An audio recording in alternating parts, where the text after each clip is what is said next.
Psalm 45 is a royal psalm celebrating the wedding of a king, likely Solomon, and extolling the virtues of his bride, possibly a princess from a foreign land.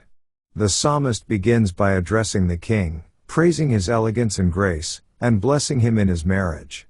The king is portrayed as majestic and victorious, dressed in splendor and riding forth to battle with righteousness and truth. The psalmist then turns to praise the king's bride, describing her beauty and honor. She is depicted as radiant and adorned with fine garments, symbolizing her purity and virtue.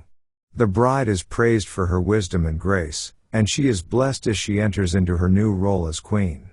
The psalmist encourages the bride to forget her former people and her father's house, as she becomes the wife of the king.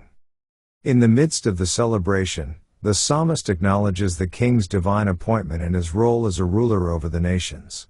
The king is praised for his righteousness and his love of justice, and he is promised an everlasting throne. The psalmist calls upon the nations to honor and submit to the king, recognizing his authority and the blessings of his reign. The psalm concludes with a call to praise and worship the king and his bride. The psalmist invites the people to celebrate the king's majesty and to offer their gifts and homage. The king is praised as glorious and exalted, and his name is to be remembered throughout all generations. Psalm 45 serves as a royal hymn, celebrating the union of the king and his bride and affirming the king's divine authority and the blessings of his reign. Let's now read Psalms chapter 45.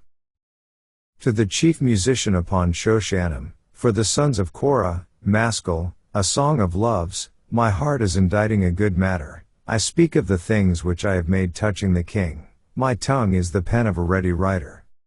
Thou art fairer than the children of men. Grace is poured into thy lips, therefore God hath blessed thee forever. Gird thy sword upon thy thigh, O most mighty, with thy glory and thy majesty. And in thy majesty ride prosperously because of truth and meekness and righteousness, and thy right hand shall teach thee terrible things.